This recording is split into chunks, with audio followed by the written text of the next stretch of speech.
All right, here we are, guys. This is a new level of lawfare.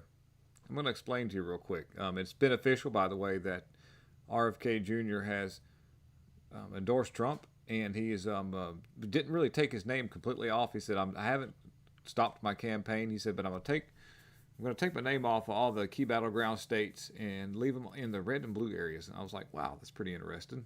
I don't know what kind of tactic that is, good or bad. I don't know. I think it'd be better if he just pulled everything down. But he did give full endorsement to Trump. He said, "Man, he said, I want this guy to be the one that just helps." And I think with our forces combined, we could really do something great.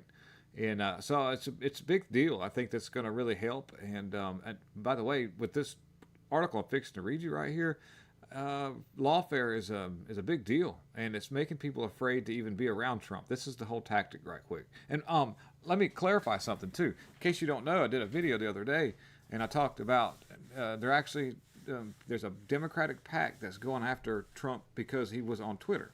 They say it was a FEC, or Federal Elections Commission's violation. So they're actually filing paperwork for a lawsuit to go against Trump in this FEC thing, and him being on Twitter Spaces.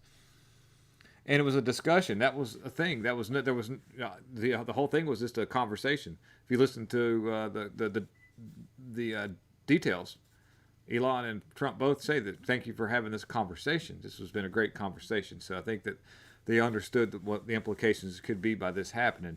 And let me read to you this article real quick, and I'm going to show you how they're actually moving into a more sadistic form of lawfare to try to intimidate anybody and everybody from being involved with Trump. The Michigan Bureau of Elections launches an investigation into Trump's campaign event. This was held at the sheriff's office in Michigan.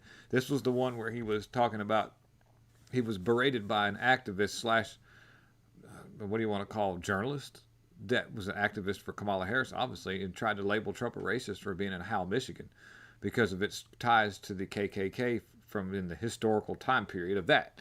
And if anybody knows, it was the Democrats who were in charge of keeping the KKK a big thing. And they were also really well known for not wanting to abolish slavery. They were fighting to keep slavery. The Democrats also were behind all the voter suppression that they talked so much about, which was the Jim Crow era, and the poll taxes that came to this all Democratic, operations. This was, and once they realized they couldn't control the non-white population anymore through all this, they came up with a whole new tactic. Lyndon B. Johnson, stating on congressional records saying I can keep the N-words eating out of the palm of my hand by giving handouts, which was I think was the it was some kind of poverty bill that they put together, but basically it was where they were going to give out money to everybody. If you just stay on this plantation, we'll keep you going. And so let me read to you the article. The Michigan Bureau of Investigations launched an investigation into the Livingston Sheriff's Office because it hosted a Trump event earlier this week. Complaints were filed alleging the Sheriff's Office violated the law when it hosted a campaign event for Trump. The President Trump, delivered remarks at Livingston County Sheriff's Office in Howell County, Michigan, Tuesday. Trump was flanked by sheriff's deputies as he delivered remarks at the press conference that focused on law enforcement and making communities safer. And this is what it was. He had press asking him questions. He answered questions. This is what you do. And it says here that Sheriff Murphy clearly stated that Trump's presser was not a political event. And let me make a couple of things clear. I'm quoting this guy. He says, one of this is not a political event. This is a press conference, Sheriff Murphy said. And, without having to watch the videos, I'm just going to break it down like I said earlier. The deal is they want to intimidate anybody and everybody to just not deal with Trump and try to intimidate Trump through lawfare, not to campaign, because they really tried hard with the assassination attempt. Should have been an assassination in their eyes. They shouldn't have missed. They should have taken this guy out.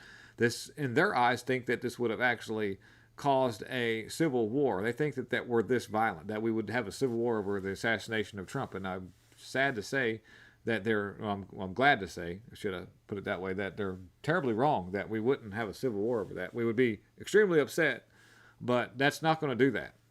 That wouldn't cause, they're so sadly mistaken. They think that we're like them.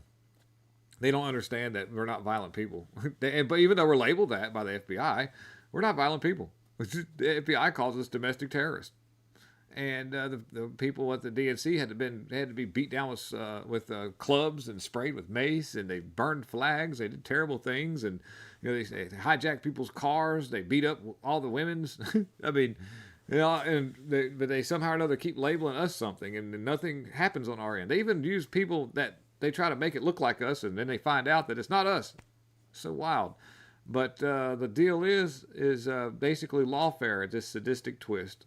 And then now that Trump, they're trying to make it where you just can't have a simple press conference. You can't go on Twitter and have a conversation with somebody. So that's new. That's the new thing. Just want to get this out. Please hit that like, subscribe, and share, guys. This is huge. Thank you very much for watching. And actually, just spread this out as much as you can. All right, guys. Peace out.